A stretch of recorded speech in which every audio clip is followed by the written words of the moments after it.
अपने किए हुए कर्म का फल ही व्यक्ति को मिलता है। अब लोग पूछते हैं कि हमने ऐसा क्या किया जिसका फल भोग रहे हैं इस जन्म में, तो लोग उनको समझाते हैं कि पिछले जन्म का होगा। आदमी मान लेता है होगा भाई। और जब वो कहते कैसे माने कि पिछले जन्म में हमने गलत किया तो उसका फल भोग रहे, तो समझाने वाले कहते हैं कि अगर नहीं किया था गलत तो भोग क्यों रहे हो, इसलिए जरूर किया होगा।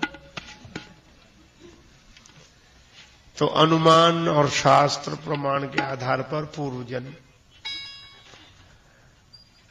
के फल को आदमी स्वीकार करके संतोष ग्रहण करने तक भाई अपना भाग्य क्या करे। लेकिन एक आदमी ने तर्क किया। कुछ लोग हैं जो पूर्व जन्म पुनर्जन्म मानते ही नहीं, कई लोग नहीं मानते। कुछ ऐसी विचारधाराएं हैं जिस विचारधारा के लोग ईश्वर को मानेंगे, भक्ति निराकार की, सब कुछ ठीक है, लेकिन पूर्व जन्म पुनर्जन्म नहीं मानते। उनकी अपनी सोच है।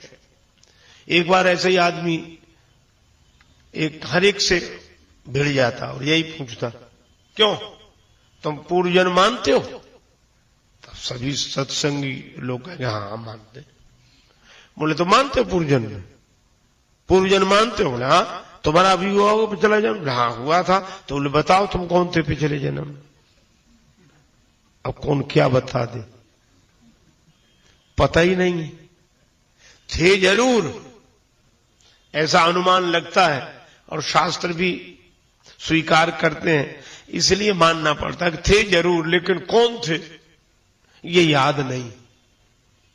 पिछले जन्म में हमें आपको किसी को याद नहीं, और हमें तो लगता है कि अच्छा ही है कि याद नहीं। इसी जन्म के जो याद है वो तो इतना परेशान किए हैं, उन्हीं के मारे चैन से नहीं रह पा रहे। और कहीं पिछले जन्म के भी याद होते है? आदमी जब सोचता है कि अब ठीक, चलो अपने घर चले, अब जाना है, अब नहीं रुक सकते, घर जाना है, ठीक है, अच्छी बात है। अब कल्पना करो इसी जन्म का घर इतना व्याकुल कर देता है और कहीं पिछले जन्म का भी याद होता तो क्या दशा होती कि जाएं तो, लेकिन हम यही सोच रहे हैं कि इस जन्म वाले में जाएं कि पिछले जन्म वाले में जाएं। कितनी झंझट होती है आप देखो। तो ये भगवान की बड़ी कृपा है कि जरूरत भर का याद रहने देते हैं पिछले जन्म का, लेकिन है तो, पर वो मानते ही नहीं था। बताओ कौन हो, कौन थे तुम पिछले जन्म में? तो कोई ना बता पावे। एक आदमी था, बोले महाराज इनसे हमारी बात कराओ। बड़े बड़े गुरुओं को मौन करा दिया, बताओ तुम पिछले जन्म में कौन थे? तो कुछ के समाधान गुरु लोगों से तो कुछ के चेलों से होते। गुरु जी का चेला बड़ा तगड़ा था, बोले महाराज आप बैठो हमसे कराओ इनकी बात। तो वही बोला, बोले क्यों, क्या पूछ रहे गुरु जी से? बोले यही पूछ रहे तुम पूर्व जन्म मानते हो, पिछला जन्म मानते हो? बोला हाँ मानते। तो बोले बताओ तुम पिछले जन्म में कौन थे? वो तुरंत बोला गुरु जी का चेला, बोले हम तुम्हारे बाप थे, हम तुम्हारे बाप थे। अब उसको बड़ा क्रोध आया, तमतमा गया, क्रोध में कांपने लगा। बोले ये झूठ है, झूठ है, तुम हमारे बाप नहीं थे। अब क्रोध में था। तो चेला बोला फिर? बोला हम तुम्हारे बाप थे। तो बोला कोई बात नहीं, तुम ही बने रहो, मान तो गए कि थे, यही तो सिद्ध करना था, उसमें क्या देखकर, चाहे हम तुम्हारे बाप न चाहे तुम्हारे, सिद्ध तो ये हो। तो भैया चाहे क्रोध में मानो चाहे बोध में मानना तो पड़ता है। जन्म जन्म मुनि जतन कराए, जन्म जन्म पुनरपि जननम पुनरपि मरणम, भगवान शंकराचार्य कहते हैं। तो ये मानना होता है। लेकिन अब थोड़ा महापुरुषों के ढंग से और विचार करें, वेदांत के ढंग से ब्रह्मज्ञानी महापुरुषों के अनुभव के आधार पर विचार करें। अब मान लो किसी ने प्रश्न किया कि पिछले जन्म का फल भोग रहे हैं, जो किया था उसका, तो सबसे पहले जब सृष्टि हुई होगी तब किसका कौन प्रारब्ध रहा होगा? पिछला जन्म ही नहीं रहा होगा। जन्म नहीं रहा होगा तो कर्म नहीं रहे होंगे, और कर्म नहीं रहा होगा तो प्रारब्ध क्या बना होगा? सबसे पहले जब सृष्टि हुई होगी, पहले पहले जो पैदा हुए होंगे लोग, तो इसका भी उत्तर देने वाले लोग वो कहते जब पहले प्रलय हुई थी वो लोग मिटे, तो वो जो संस्कार रह गए उन्हीं के आधार पर दूसरे जन्म से यात्रा शुरू। पूछने वाला भी बड़ा तगड़ा बोले नहीं, हम सृष्टि प्रलय की बात कह नहीं, हम तो ये कह रहे कि पहले जब सृष्टि हुई थी, क्योंकि प्रलय तो पहले हो ही नहीं सकती। जब सृष्टि नहीं तो प्रलय हुई किसकी होगी? तो सबसे पहले जब सृष्टि हुई होगी, और इसका उत्तर नहीं है पिछले जन्म वालों के पास भी। तो इसका उत्तर कौशल्या जी ने दिया, और यही ज्ञानी जनों का उत्तर है। देवी मोह बस, ये अज्ञान के कारण, नासमझी के कारण ऐसा लगता है। सोचिए बादी विधि प्रपंच अस अचल अनादि। यह प्रपंच है जो समझ में ना आए, अचल और अनादि है। क्यों? आप कहेंगे अगर ये भाग्य नहीं तो ये भोग किसका है? और फिर ये, तब महापुरुष उत्तर देते हैं कि अच्छा एक बात बताओ, आप रात को सोते हो, सपना देखते हो, और सपने में देखते हो कि हम बाजार में जा रहे थे, सड़क पर केले के छिलके पर पांव पड़ा, गिरकर फिसल कर गिर गए, पांव की हड्डी टूट गई, बड़ा दर्द हुआ। कौन से प्रारब्ध का फल था? सपने में पांव की हड्डी टूट गई, बड़ा दर्द हुआ। अच्छा चलो सपने में राजा बन गए, कौन से पुण्य का फल था? और जागे तो सपने होए भिखारी नृप रंक नाकपति होए। इसी तरह ज्ञानी जनों ने कहा कि ये कुछ नहीं है, न अगला न पिछला, न कर्म न भोग, फिर क्या है? शंकर जी कहते उमा कहूं मैं अनुभव अपना, सत हरि भजन जगत सब सपना। इस जगत की पारमार्थिक सत्ता नहीं, प्रातिभाषिक सत्ता है। इसीलिए यह कहा जाता है, महापुरुष कहते ना कछु हुआ न हो रहा, ना कछु होवनहार, ज्यों का त्यों भरपूर है अनुभव का दीदार। ये प्रपंच है, इसमें बुद्धि लगाओ ही मत, ये अनादि है।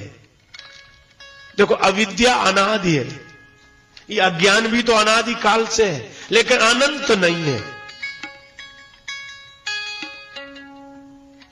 इसका अंत हो जाता है कब? गुरुदेव के मिलने पर, सदगुरुदेव के ज्ञान से अविद्या का अंत हो जाता है।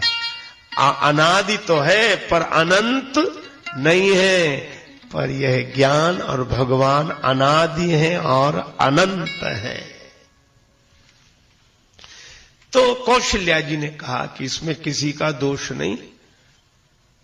अगर भाग्यवादी हो तो काल कर्म बस होए गुसाई, और अगर इससे आगे बढ़कर विचारवान हो गए हो तो ये समझ लो ये प्रपंच है, जगत स्वप्न के समान है, कहीं कुछ नहीं है। भक्त कर्म की बात कही, ज्ञान की बात कही, लेकिन भक्ति भी है ना, धर्म, उपासना, ज्ञान। कौशल्या जी ये कहते कहते भाव विह्वल हो गई, उनके आंखों से आंसू बरसने लगे। कौशल्या जी को जो रोते देखा तो सबने यही कहा, देवियां बोली, सुनैना जी बोली, सुमित्रा जी बोली कि कितना ही अपने हृदय को मजबूत करो, कर्म की बात कहकर, ज्ञान की बात कहकर समझाओ, लेकिन राम ऐसा बेटा जिसका वनवासी हो गया हो, सीता जैसी बहू तपस्विनी के वेश में वन वन भटक रही हो, लक्ष्मण निरावरण चरण पीछे पीछे सेवा में, चक्रवर्ती सम्राट की पट्ट महिषी ऐसा दृश्य देखे तो कितना ही मन को समझाओ, पर दुख होता ही है। इसीलिए आपके आंखों में आंसू बरस रहे हैं आंखों से। पर कौशल्या जी ने ऐसी बात कही, अद्भुत बात। कौशल्या जी बोली, राम वनवासी बने, मेरे आंखों में आए हुए आंसू उस कारण से नहीं है। कैसे मान ले कोई? और कौशल्या जी आंचल से अपने आंसू पोंछते हुए बोली, राम शपथ मैं कीन न काऊ। कौशल्या जी बोली, मैंने आज तक राम जी की सौगंध नहीं की, आज तक। दशरथ जी ने तो राम जी की सौगंध करके वचन दिया, पर मैंने राम की सौगंध कभी नहीं खाई, सौगंध नहीं की। लेकिन आज चित्रकूट जैसे पवित्र तीर्थ में राम की सौगंध कर रही है। राम शपथ मैं कीन न काऊ, सो करी कहूं सखी सति भाव। क्या यही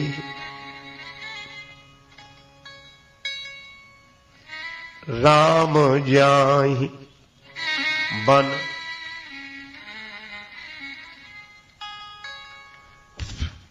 राम जी वन को चले जाएं, इसका मुझे दुख नहीं है।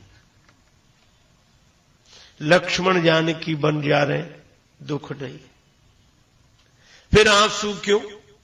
राम जाई बन राज तजी,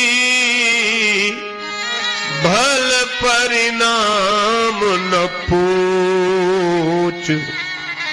आंखों में आंसू क्यों? मैं राम की सौगंध करके कहती हूं, इस चित्रकूट जैसे तीर्थ में कि राम के वन जाने का मुझे दुख नहीं। फिर आंखों में आंसू क्यों? गहवरी ही कहे कौशिला, मोही भरत कर सोच। मुझे तो भरत की चिंता है, भरत का दुख है मेरे मन। भरत का क्यों? अब कौशल्या जी आंसू नहीं रोक सकी, कहने लगी, महाराज दशरथ अब नहीं है, पर जब थे तब अयोध्या नरेश महाराज दशरथ बार बार एक ही बात कहते हैं। जब मेरे भवन में विश्राम करते, मैं उनकी चरण सेवा करती, तो कभी कभी भाव विह्वल होकर अयोध्या नरेश महाराज दशरथ उठकर बैठ जाते और कहते, कौशल्या कुछ कहना चाहता हूं। हां कहिए। एक दिन मैं तो नहीं रहूंगा, पर मेरी एक बात कही हुई याद रखना। क्या? जानती हो, इस रघुवंश रघुकुल का दीपक कौन है जो इस रघुकुल को अपने सुयस के प्रकाश से भर देगा? कौशल्या जी, मैं सोचती थी कि शायद राम का नाम लेंगे। मैं कहती कौन है? तब श्री दशरथ जी भाव विभोर होकर कहते, इस रघुवंश के कुल का दीपक अगर कोई है तो वह है भरत। और एक बार नहीं, जाने सदा भरत कुल दीपा, बार बार मुह कहे महीपा। बार बार महाराज दशरथ ने कहा कि मैं तो नहीं रहूंगा, पर मेरी बात याद रखना, इस रघुवंश के कुल का दीपक, रघुकुल का दीपक कोई है जो स्वयं के प्रकाश से इस वंश को भर देगा, वह भरत है। कौशल्या जी कहती हैं कि मैं दो दो को खो चुकी हूं। सूर्य अस्त हो जाए तो प्रकाश पाने की कोई व्यवस्था नहीं रहती, और सूर्य अस्त हो गया। अयोध्या का सूर्य तो महाराज दशरथ के साथ अस्त हो गया। अथयउ आज भानु कुल भानु, सूर्य वंश का सूर्य दशरथ जी के साथ अस्त हो गया। सूर्य के अस्त होने पर मणि से प्रकाश मिलता है, और मणि है राम। जाए दीख रघुवंश मणि, और मणि चली आई वन में। और लक्ष्मण क्यों चले आए? बोले जहां मणि वहां फणी।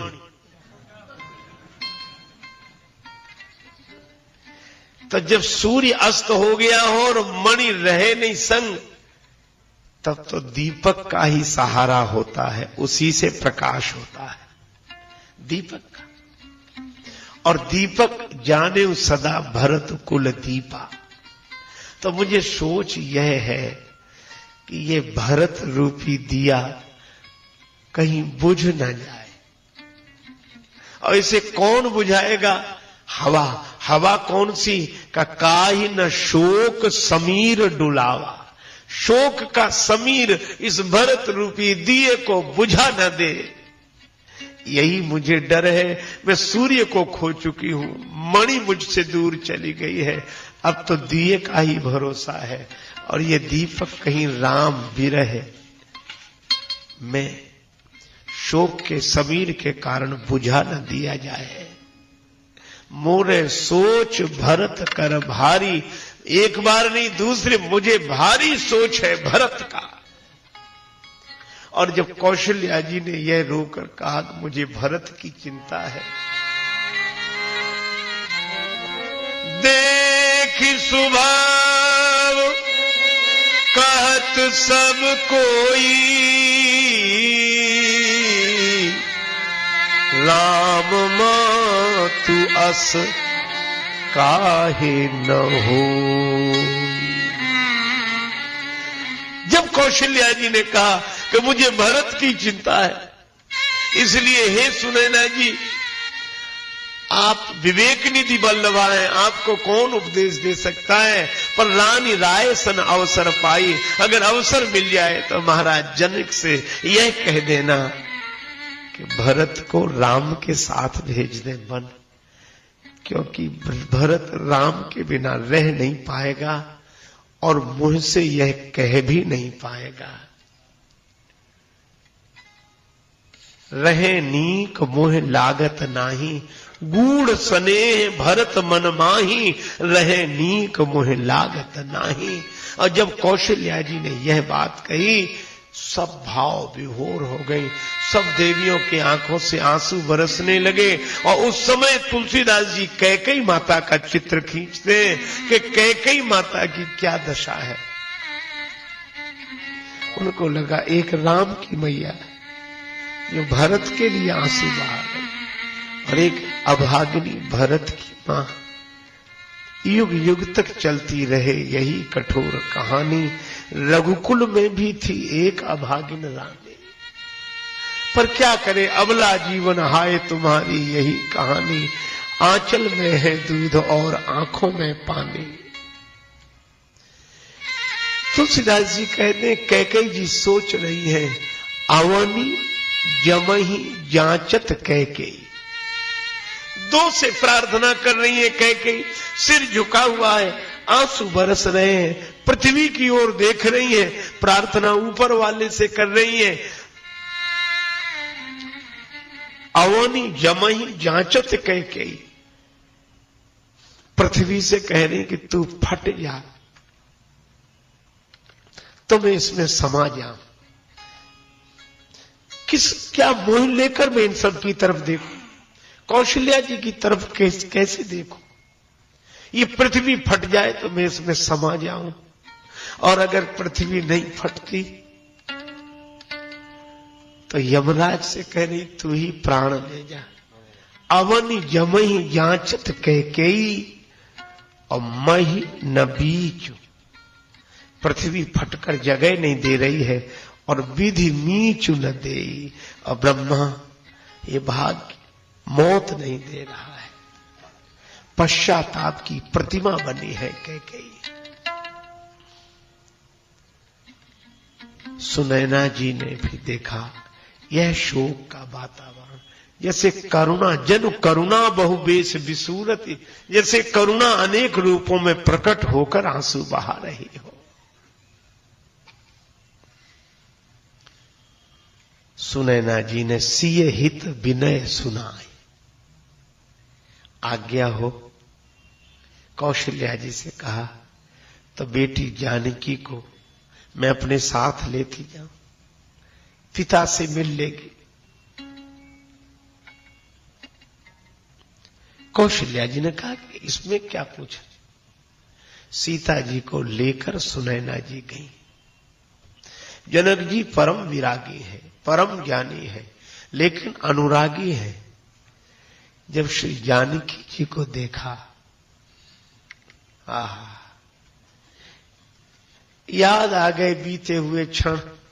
इसी बेटी को डोली में बिठाकर विदा किया था, इसी के लिए कहा था कांकरी हूं जो सिया के कबों पग में गड़े तो पतिया लिखती जो। और वही आज वन में और इस तपस्वनी वेश में जनक जी के आंसू तो आए पर शोक के नहीं। पुत्री पवित्र किए कुल दो।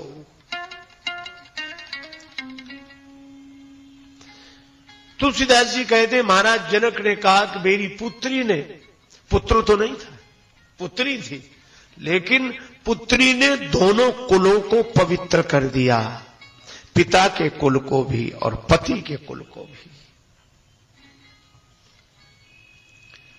कई लोग पुत्री के नाम से ही बहुत घबराते हैं।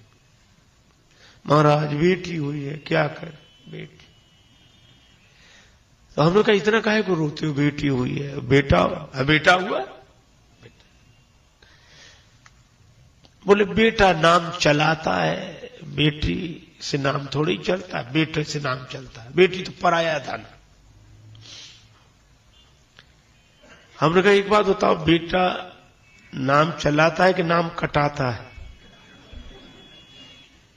बेटे ही कहता है पिताजी अब आपका बुढ़ापा है, कब चले जाओ, कोई ठिकाना नहीं, बाद में बड़ी दिक्कत होती तो ये मकान हमारे नाम, ये जमीन जायदाद सब हमारे नाम। पिता कहता है ठीक है ले लो। बाप का नाम कटा, बेटे का नाम लिखा। नाम चलाता है कि नाम कटाता है?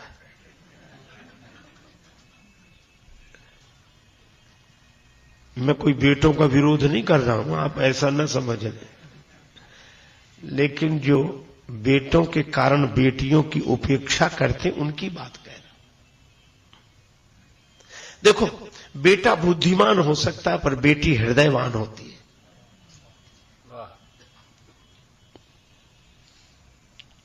पिता बीमार होगा, बेटा सेवा करेगा, डॉक्टर लगा देगा और सेवा करने दिखा दिया, डॉक्टर साहब को दिखा दिया, इलाज चल रहा, कर तो रहे साहब, आप आगे भगवान मालिक है जो कुछ कर तो रहे। बुद्धि से पूरी व्यवस्था करेगा, लेकिन बेटी को अगर पता लग जाए, आपने देखा होगा कि पिता अस्वस्थ है तो वह आकर बैठ जाएगी और उस जगह को छोड़कर नहीं जाएगी, आंसू बहाती रहेगी, सेवा करती है। क्योंकि बेटी माने हृदय प्रधान और बेटा माने बुद्धि प्रधान। और बेटा भी अच्छा है, बेटी भी अच्छी है, दोनों बराबर, इनको कम ज्यादा सोचने वाले ठीक नहीं है। मैं तो कहता हूं अगर बेटा भी हृदयवान है, भक्त है, श्रवण कुमार है, तो क्या कहना। और बेटी तो बेटी है ही, लेकिन एक अंतर है। एक संत ने कहा कि काहे को भेद करते हो, राम भजत बिटिया भली। भगवान का भजन करे तो बेटी भी अच्छी, और भगवान का भक्त न हो तो बेटा भी अच्छा नहीं। राम भजत बिटिया भली, विमुख भलो नहीं पूत, और शबरी तो बैकुंठ गई, धुंधकारी भयभूत। शबरी बेटी थी किसी की, बैकुंठ गई, धुंधकारी आत्मदेव का बेटा प्रेत बने। और मुझे तुलसीदास जी को कई लोग नारी निंदक और देवियों का निंदक, ढोल गंवार शूद्र पशुनारी, ऐसी 2-4 चौपाइयां छांट छांट कर उनको नारी निंदा। एक आदमी बोला तुलसीदास जी इसलिए नारी निंदा करते, इसमें मनोवैज्ञानिक कारण है, साइकोलॉजिकल इफेक्ट है। हमने कहा क्या है साइकोलॉजिकल? बोले पहले तो तुलसीदास कुछ थे नहीं, उनकी पत्नी ने उनको फटकार दिया, सो तुलसीदास हो गए। तब से नारी जाति के प्रति उन्हें घृणा हो गई। मुझे एक महापुरुष की कही हुई बात याद आई। मैंने कहा कि माता रत्नावली की महिमा कम नहीं, लेकिन इसका यह अर्थ नहीं कि तुलसीदास जी कुछ नहीं थे, पत्नी के फटकारने से तुलसीदास हो गए। हमने कहा पत्नी के फटकारने से अगर कोई तुलसीदास होता तो आज घर घर में तुलसीदास होते। कहां झगड़ा नहीं होता पत्नी मन। इसलिए तुलसीदास जी ने नारी निंदा नहीं, पुत्री पवित्र किए कुल दो, ये तुलसीदास जी लिख रहे। महाराज जनक कह रहे हैं कि पुत्री ने दोनों कुलों को पवित्र कर दिया। पुत्री दोनों कुलों को पवित्र करने वाली होती है, और पुत्र से एक ही कुल पवित्र हो जाए तो भगवान की बड़ी कृपा समझनी चाहिए। लेकिन जनक जी के आंखों में आंसू आए, प्रसन्नता कि मैं बेटी धन्य है। इतना बड़ा त्याग, राजा की बेटी होकर, पर कैसी निष्ठा जो सिखाया गया था, सास ससुर गुरु सेवा करे हो। राम जी ने नहीं कहा था कि हमारे साथ बन चलो, फिर क्यों आई? मां ने सिखाया था पति रुख लख आयसु अनुसरे हो। ये थोड़ा उनने कही नहीं, हम तो जाने को तैयार थे, वे कही नहीं रहे, उन्हीं ने मना किया। मतलब की बात है, लोग बड़ी जल्दी, उन्हीं ने मना किया। हम तो कह रहे थे कि चले, तुम कहो तो चले, अब कौन कह देगा तो चलो।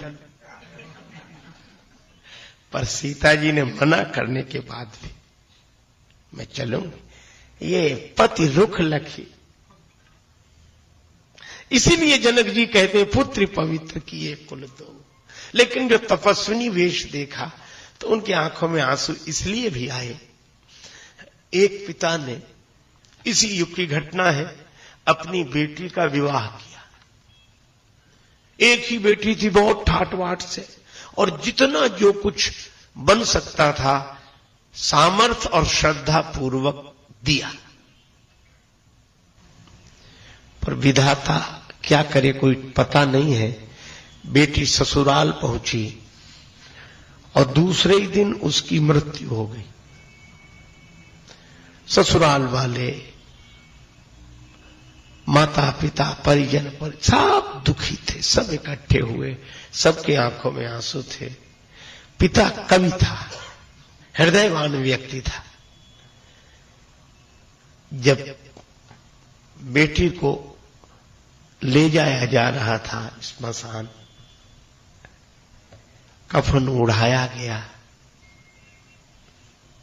तो उस पिता के मुंह से निकला कि दिया जो कुछ भी दे सकते थे हम इस उम्मीदे नामुरादी में, दिया जो कुछ भी दे सकते थे हम इस उम्मीदे नामुरादी में, कफन देना ही भूले थे फकत सामान्य शादी में, यही देना भूल गए थे। आज जनक जी को भी लगा कि बेटी को विदा करते समय सब कुछ दिया, पर ये बलकल वस्त्र देने भूल गए थे, तपस्विनियों के वस्त्र देने भूल गए थे। आज इस रूप में देखा, तापस वेश जनक सिय देखी, भयउ प्रेम परितोष विसेखी, पुत्री पवित्र किए। पिता अत्यंत आह्लादित है, आनंदित हैं। श्री सीता जी के तप और त्याग पर बलिहार जाते हैं। पर श्री जानकी जी की निष्ठा थोड़ी देर रही, फिर मां से कहा कि मां, मेरा वहीं रहना उचित है, लेकिन पिता से कैसे कहें। तब सुनैना जी ने जनक जी से कहा कि जानकी जाना चाहते हैं। जनक जी ने आंखों में अश्रु भरकर विदा किया। श्री जानकी जी राम जी की कुटिया में गई। रात्रि का समय है, जनक जी सो रहे हैं, नींद नहीं लगी है, बस लेटे हैं। सुनैना जी आकर बैठ गई हैं, चरण दबा रही हैं, बातचीत हो रही है परस्पर। जनक जी ने पूछा, वहां गई थी? हाँ। क्या बात हुई? और तो सब बात हुई, लेकिन एक बात है। श्री राम जी की जननी कौशल्या जी ने कहा है कि अगर अवसर मिल जाए, रानी रायसन अवसर पाई, अवसर मिल जाए तो यह कह देना कि राम से भरत को अलग न करे। चाहे वन ही भेजना पड़े तो भरत को भेज दें। अगर भरत राम से अलग रहे तो जीवित नहीं रह सकेंगे। महाराज जनक ने जब यह बात सुनी, कौशल्या जी भरत जी के लिए यह बात कह रही, तो जनक जी उठकर बैठ गए। रात्रि का समय है, महाराज जनक उठकर बैठे हैं, आंखों में आंसू हैं, शरीर में रोमांच है, और जनक जी बोले, कुछ कह रहा हूं, सुने ना, सुनो। सावधान सुन सुमुखी सुलोचनी, भरत कथा भवबंध विमोचन। भरत कथा भवबंध विमोचन। सावधानी से सुनो हे सुमुखी, हे सुलोचनी। मैं भरत जी कथा सुना रहे? जनक जी बोले नहीं, महिमा सुना रहा हूं। भरत कथा भवबंध विमोचनी। भरत जी की कथा भवबंधन से मुक्त कर देने वाली है। भरत जी की कथा जिसके जीवन में उतर जाए वही भवबंधन से मुक्त हो जाए। अच्छा, जिसकी फलश्रुति सुन ले उसको सुनने का तो मन होता है। सुनैना जी बोली, जिस कथा की ऐसी फलश्रुति है तो आप तो सुनाए, भरत कथा सुनाए। जनक जी बोले, मैं नहीं सुना सकता, मेरी सामर्थ्य नहीं। क्यों? आप तो विवेकी हैं, विदेह कहलाते हैं, ज्ञानी हैं। जनक जी बोले, वो ठीक है, लेकिन मैं स्वाभिमान पूर्वक कहता हूं, धर्म कठिन विषय है। धर्म के बारे में विश्लेषण करना, किम कर्म किम अकर्मेति कवियो अप्यत्र मोहिता। कभी कभी ऐसे क्षण आते हैं कि क्या धर्म है क्या अधर्म, बड़े बड़े बुद्धिमानों की बुद्धि मोहित होती कि क्या करें। बड़ा कठिन है निर्णय करना।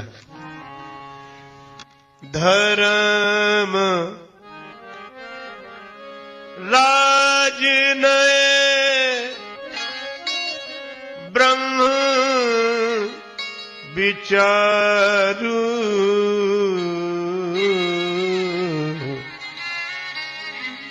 यहाँ जथामति मोर प्रचारू, यहाँ जथामति मोर।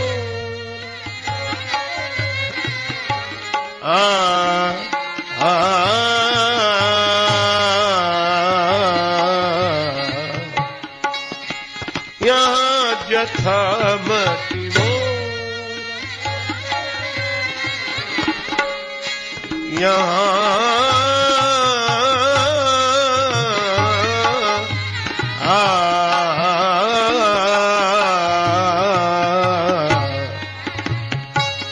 यथा मति मोर मति मोर मति मोर।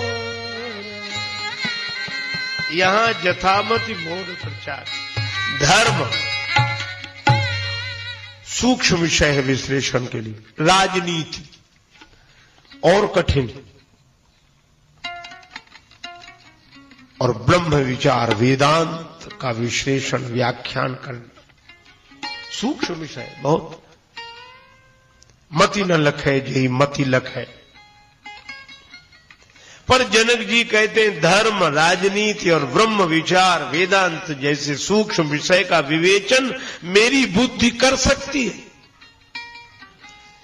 लेकिन सो मति मोरी, मेरी वैसी बुद्धि भरत महिमा ही, भरत जी की महिमा कहे संभव नहीं है।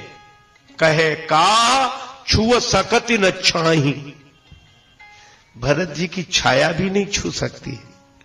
अच्छा एक अटपटी बात है, अच्छा छाया पकड़ी न जा सके, छुई तो जा सकती कि ये रही छाया, पकड़ नहीं सकते, छू तो सकते हैं। फिर जनक जी क्यों कहते हैं कि भरत जी की छाया भी नहीं छू सकती?